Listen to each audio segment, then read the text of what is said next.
This is Boxing Talk 8576. Man, I want to talk about rigondeaux.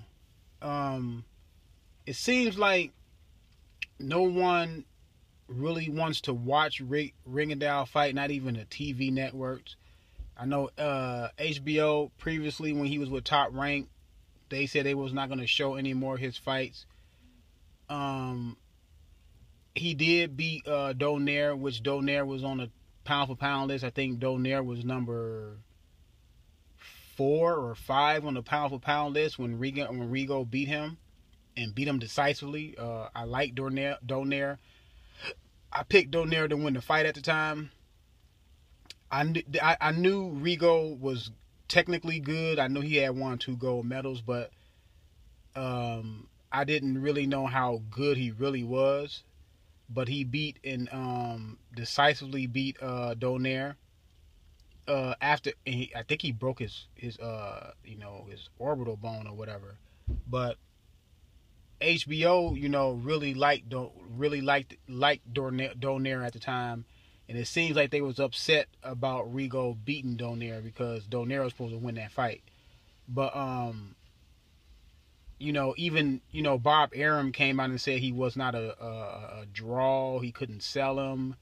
He couldn't properly, get him over with the fans. I know Rigo, he doesn't speak English. He's from Cuba, so he don't speak English. So he has a communication gap.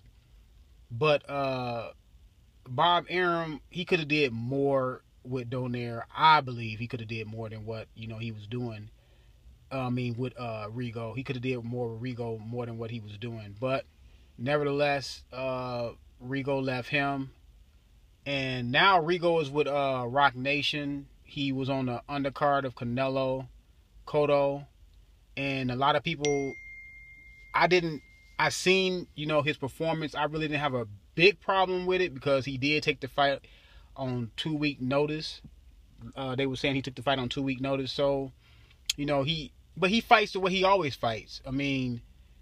I don't like that style because I like more punches being thrown. I like guys that throw more punches, than what Rigo, in that technical slow down style, like defensive minded style likes to do. But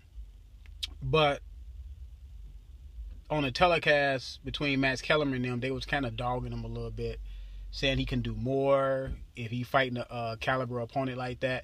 Which I do agree. If you fighting a caliber opponent that's that's levels below you, you can try to step it up a little bit, try to get a stoppage, or get a referee stoppage or knockdowns or whatever. But he didn't do it. He to me, I think he got a problem because he was in the amateurs just too long.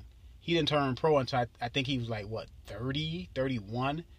He won 2 gold medals. He had over 300 amateur fights. I just think his muscle memory is just what it is. He's not going to never really change what he is. He is what he is at this point.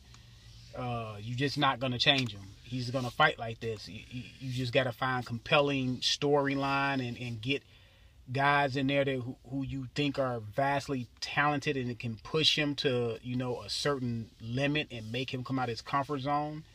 But it seemed like a lot of guys like Scott Quigg and Mares and all these guys, Lomachenko. I think him and Lomachenko was trying to come to an agreement on the weight. So I don't want to put Lomachenko up in this category. But it just seems like none of these guys want to fight him at his weight around his weight class. I'm wondering. I think I know what it is. I think it's because he's just so talented and so good at what he does. They don't think they can make him come out that comfort zone, and they just, they don't want to face him. And I don't know, I don't know what other people in the YTBC thinks. Is it that he don't bring enough money, or is it that guys are really truly scared of rigondeaux? I believe guys are scared of the guy, and he's like a Mike Tyson to them. I'm serious, man. They treat this guy like a Mike Tyson. Some have come out and said that they can't beat him. They don't think they can beat him. You know what I'm saying? Mares, Santa Cruz at one point said he don't think he can beat him or not ready to fight him yet or whatever. His father or whatever said he's not ready. His son is not ready to fight him. But let me know. Leave a comment in the comment section. Let me know if you think the guys are scared of Rigo or Rigo don't bring enough money, enough attention, or enough, whatever that these guys are looking for. Because my thing is, if you want to dethrone him, you have to dethrone him in the ring. You can't dethrone him outside of the ring. But that's just my take. This is Boxing Talk 8576. I'm out.